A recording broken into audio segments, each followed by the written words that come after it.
So you're launching your first product on Amazon in the Middle East. How many units do you need in order to properly launch a product on Amazon in the UAE or Amazon KSA? In this video, I'm going to be showing you a two-factor formula that can help you identify exactly how many units you need for these marketplaces. And I'm also going to be talking about Amazon's inventory allocation. Why is Amazon actually limiting the amount of inventory that you can store in the Amazon fulfillment centers? If you have no idea what I'm talking about, you need to make sure that you watch this video till the end, because this is a very important factor and it's going to be a determining factor as to how many units you will be ordering. First of all, let's start with Amazon units. How many units do you need in order to properly launch a product on Amazon UAE and KSA? Of course, there are a lot of factors to consider. Some of them are common sense, such as, is this your first time launching a product on Amazon in the UAE? Is this your first time selling a product on Amazon anywhere? Obviously, another common sense factor would be, are you going into a very competitive niche? Do you have really strong competitors? Are you really worried with how many units you might be able to sell? Another factor would be, is this a seasonal product? Is this something that's trending, that's only going to sell for a short span of time? Or is this a product that is evergreen, an everyday product that you're going to be selling for a very, very long time? And some factors are not really common sense because they're related to data and analytics, which are things that require a lot of work upfront, such as how many units are the main sellers currently selling? And are they selling these many units because they are recognized brands, or are they also new to Amazon just like you? So there are a lot of factors to determine, but let me just generally speak about the problem with ordering too little and the problem with ordering too much. So under ordering and over ordering, what are the pros and cons, so that we can finally decide on the main quantity that you should be ordering for your very first product. So under ordering,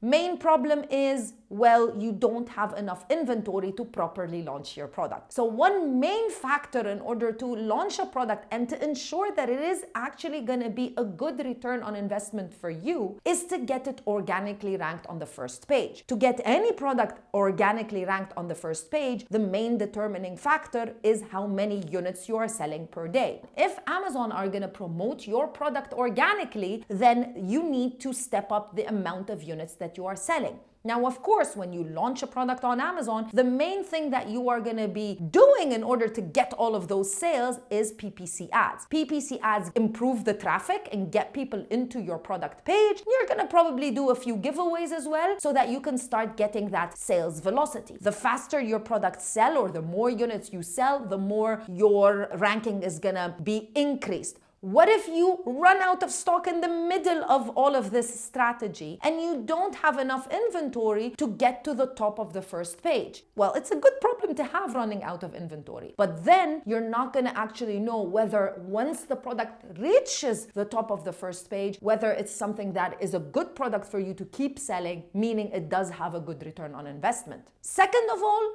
under ordering means you're going to be paying a higher cost of goods. See, most suppliers in China will provide you better prices if you order larger quantities, and you will get a better shipping rate the more quantity that you ship. I'm certainly not suggesting that you order thousands of units if this is your first time selling a product on Amazon. However, ordering very little quantity will mean you'll have a higher cost of goods, and you're not going to be able to sell the product at a competitive price on Amazon. And at the end of the day, customers on Amazon, they log into Amazon because they want to buy a really good product at a really good price. Now, what about over-ordering? That's also a very big problem. Over-ordering will basically mean that you are investing a large sum of money into your inventory. And if your inventory doesn't move the way that you want it to move, then all of your money is stuck in those units, which can feel a little bit scary, but it's also a little bit annoying as a business person, because you want to have cash in order to invest in products that might potentially be more profitable for you further down the line. So that's the main issue. The second issue is you have a limitation as to how many units you can store in the Amazon warehouse. So what you will need to do is to find external warehousing if you are ordering a large quantity,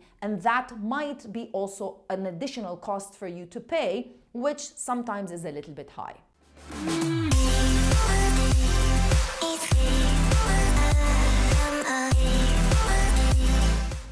this is your first time watching a video on this channel, hi, my name is Crystal and I'm the founder of Amazon Sellers Society and Sellers Society. If you want to learn a little bit more how we can help you launch your business on Amazon in the UAE and KSA, you can reach out to us on our website, assmiddleeast.org. You'll also find a link in the description box below where you can go ahead and book a consultation call with our team directly to learn how we can help manage your account as well as start your business on Amazon from A to Z. Now, make sure that you subscribe to the channel, leave me a question in the comment section below, and like the video as well because it will help us spread this video around to like-minded people such as yourself. Now that we talked about the pros and cons or over-ordering and under-ordering, let me finally tell you the two-step factor, the two factors that you need to think about when you want to place an order and when you want to launch a product on Amazon. So I talked about the fact that you need to have enough units in order to launch the product properly and get it to the first page. So the main factor is knowing exactly how many units your competitors, especially the top selling competitors, are actually selling on a daily basis. Now you can do that, and you should know this once you do your product research. You can do it manually using the 999 cart trick. I will leave that video that we shot a while ago in the description box of this video. This is a manual method, so it's not always possible, but you can also use tools such as Helium 10, for example, that can help you estimate how many units the top sellers are currently selling. And based on those estimations, and based on the fact that you need to mimic how many units they are selling, then you can determine the factor of how many units you need for at least a month worth of inventory. But the other factor that you need to figure out as well, you need to also try to analyze based from your supplier what the lead time is, meaning how many days does a manufacturer need in order to manufacture your products and how are you shipping those products. So if, for example, your manufacturer has a lead time of 50 days, then you need to understand this and you need to cover this in the quantity that you will be ordering in order to launch your product. Also, whether you're going to be shipping your products via sea and they're going to take 30, 35 or even 40 days, or you're going to ship them air shipping and they're just going to take 7 to 10 days is a very important factor to consider. The main thing is you need to have enough inventory to launch your product, and you need to have enough inventory to not run out of stock during that launch phase, or at least enough time to replenish your inventory and avoid running out of stock. Let me show you some examples.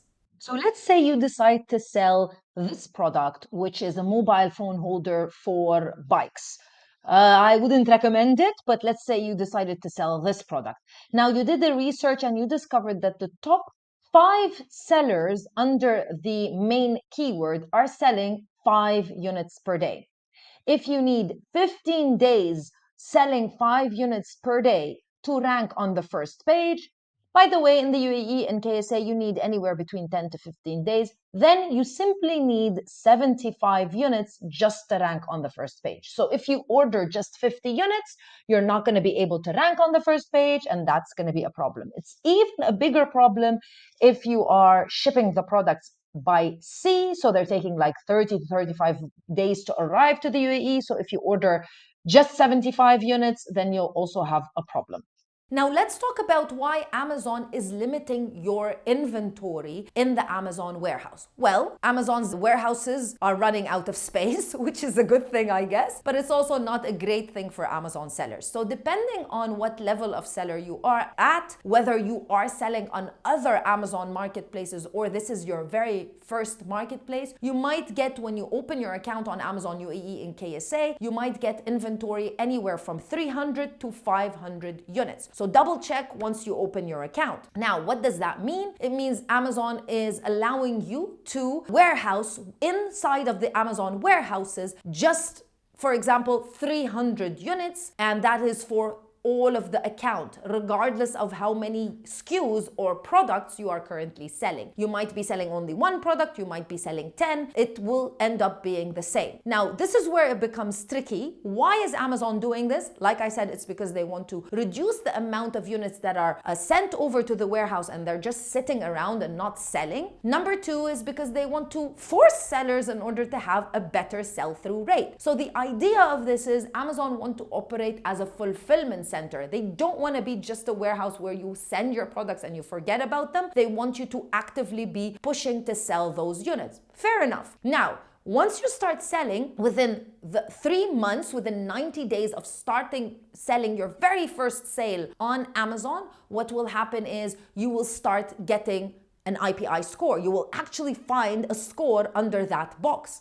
Now, the IPI score is based on 3 main factors in the UAE and KSA. The main factor would be the sell-through rate. That's the one that you need to focus on. Sell-through rate basically means how fast are you selling through the inventory that is currently stocked at the Amazon warehouse. And they revise your inventory allocated based on a 3 months basis. So if you're doing quite well when it comes to sales for the first 90 days, then you will start seeing a really good score. Make sure that you keep it as high as possible so that after the second phase of the 90 days, Amazon will then revise your inventory and give you extra and additional inventory. I get a lot of messages from people saying, can we contact Amazon in order to expand our inventory? We have a lot of units that we're selling. Unfortunately, this is the system that Amazon has put in place so that everyone is at an equal playing field. So this is the system. Once you know how it operates, it's really easy. You just need to ensure that as many units as you sell through them quickly so that Amazon later on can give you more and more inventory. So that is something to consider as well. The good news is you don't need a lot of units in order to start selling on Amazon, but make sure that you don't underorder, because at the end of the day, this is a business that requires you to be 100% in, if not more, in order to reap the best results from selling on Amazon. Thank you so much for watching. I'll see you in another video with more information. Bye.